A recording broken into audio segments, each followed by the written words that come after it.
अस्सलाम वालेकुम नाज़रीन, ARP न्यूज़ के साथ मैं हूं अनीसा ज़िया।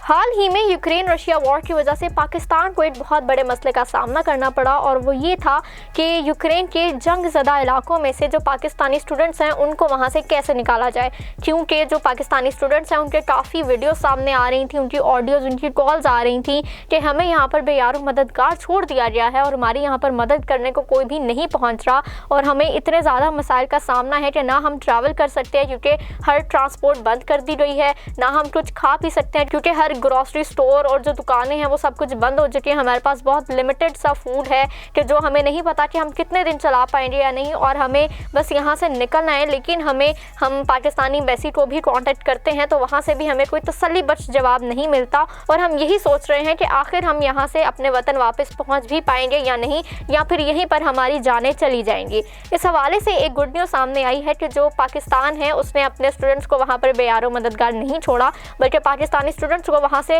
बाहिफाजत निकालने की तरगीब भी सोच ली है। पाकिस्तान ने अपने वहाँ पर यूक्रेन में फंसे हुए जंग ज़दा इलाकों में जो स्टूडेंट्स फंसे हुए थे वहाँ से उन्हें निकालने की कोशिश शुरू कर दी है और उन्हें पोलैंड या रोमानिया की तरफ भिजवाया जा रहा है और फिर 3 मार्च को वहाँ पर PI-88 फ़्लाइट पहुँचेगी जिससे जो पाकिस्तानी स्टूडेंट्स हैं वो बाहिफाजत पाकिस्तान पहुँच सकते हैं।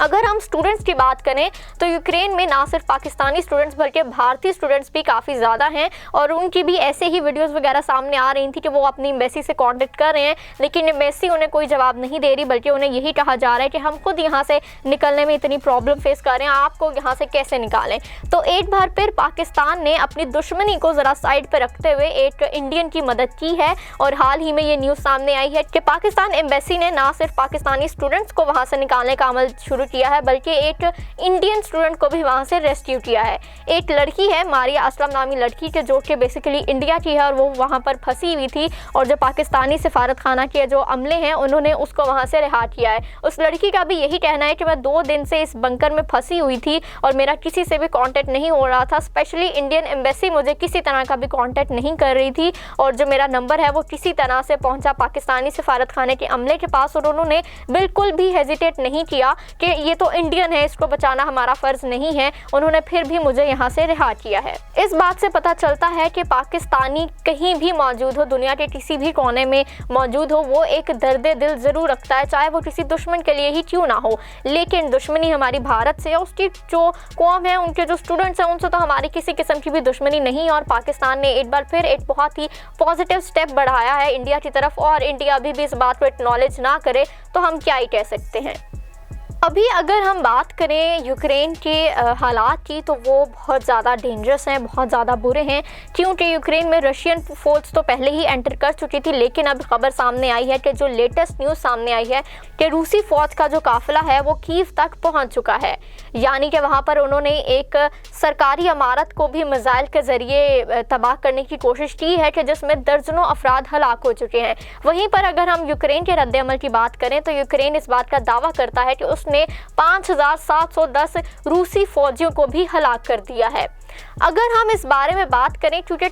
ये एक आलमी मसला बन चुका है और हर जो मुल्क है वो अपनी तरफ से कोई ना कोई तबसरा ज़रूर कर रहा है कि आखिर ये ठीक हो रहा है या गलत हो रहा है। इसी मसले पे मॉस्को का भी स्टेटमेंट सामने आया है कि जिस पे ये उनका कहना है कि ये जो कार्रवाई शुरू की गई है यूक्रेन के हवाले से वो इसलिए शुरू की गई है ताकि उसको जंगी हथियारों से और ये जो जौहरी हथियारों के हसूल हैं उससे रोका जा सके। इसी के साथ साथ अमेरिका जो कि यूक्रेन का फ़िलहाल इत्तेहादी बना हुआ है, उसका प्रेसिडेंट जो बाइडन ने भी एक तबसरा जारी किया और उन्होंने कहा है कि ये जो यूक्रेन पर इतने हमले किए जा रहे हैं और ये जो सब कुछ इतना बड़ा तनाज़ा शुरू किया गया है वो एक सोची समझी साजिश है। इसी बीच में जो दोनों प्रेसिडेंट्स हैं यूक्रेन और अमेरिका, उन दोनों का टेलीफोनिक रब्ता भी हुआ है और उन्होंने इस मामले को काफ़ी डिस्कस भी किया है कि जिसमें यूक्रेन के प्रेसिडेंट ने ये स्टेटमेंट जारी की है कि पुतिन को अभी नहीं मालूम कि उसके साथ क्या होने जा रहा है। ये तो हमें भी नहीं मालूम कि पुतिन के साथ या फिर यूक्रेन या फिर पूरे इस तनाज़े के बारे में क्या होगा,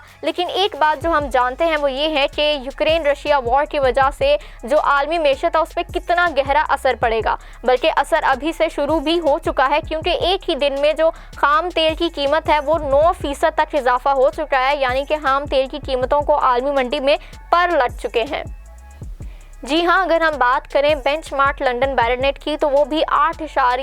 $1.08 महंगा होकर $106.77 फी बैरल पर पहुंच चुका है। और अगर हम अमरीकी खाम तेल के बारे में बात करें तो वो भी महंगा होकर $105.6 फी बैरल तक पहुंच चुका है। यानी कि ये जो तेल का बहरान है वो तो अभी सिर्फ आगाज़ हुआ है। इसकी कीमतें कहां तक जाके रुकेंगी ये अभी तक हमें नहीं मालूम, लेकिन अगर ये रशिया और यूक्रेन का तनाज़ा और ये जंग इसी तरह जारी रही तो आलमी मंडी के हालात तो बहुत बुरे हो जाएंगे। इसके बारे में आप क्या कहना है हमें कमेंट सेक्शन में ज़रूर बताएं। इसी के साथ मुझे दीजिए इजाज़त। अल्लाह हाफ़िज़।